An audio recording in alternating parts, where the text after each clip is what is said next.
This is the 5-Minute Youth Devotional Reading with Alex Sarria.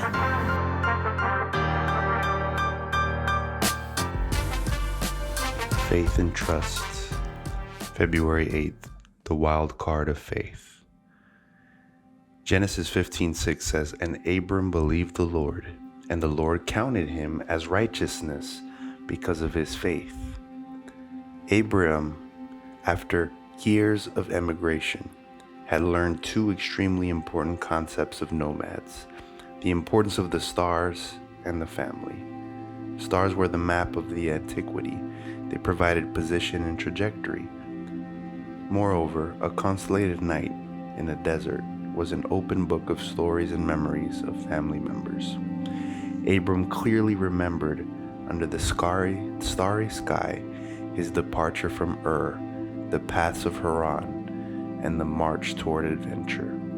But he had no descendants, and one night, God asked him to count the stars. Abraham felt overwhelmed because there were so many of them.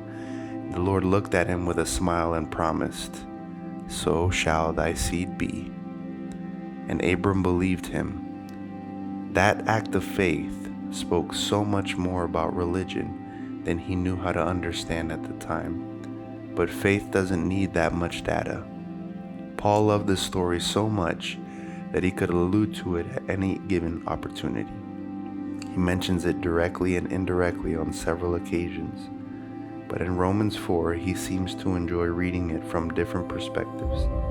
First, he reminds us that not only faith is necessary to be made righteous by Jesus, Romans 4 verse 3, that works have nothing to do with salvation. And while his clear-cut issue throughout the New Testament, we need to remember it because at times we forget. There's also the fact that Abram was not circumcised when this event took place. In 4:9, this concept seems inconsequential to us today, but it was vital in the first century. Circumcised Jews were the descendants of Abraham and the gatekeepers of the faith. The Gentiles were outside that circle, but Paul reminds them that there are no exclusions with faith, that we can all, absolutely all, live that experience. There's no conditioning. You can be a believer no matter who you are, and that finally, he had the patience to wait to see how the promise was kept. His thing was not fast faith, but faith that knows how to be constant, and in hope he believed against hope. Chapter 4, verse 18. That means that when human hope is not enough, we must trust in divine hope. Was it possible for an old married man, an old woman to have a child? Humanly speaking, no. But God has other ways of proceeding, and Abraham had a very great descendants. You see, in the game of life, Jesus is the divine wild card. He puts himself in our place and saves us. He's good for all the cards, even the most ruined ones.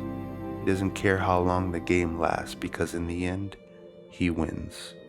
And besides, he has played for you. Thank you guys so much for tuning in. If this was helpful for you, please share it with a friend. And if you haven't already, please subscribe. Always remember this: walking with God is the greatest thing you could ever do. You are his priority. Make him yours, and you will always live out your purpose. God bless.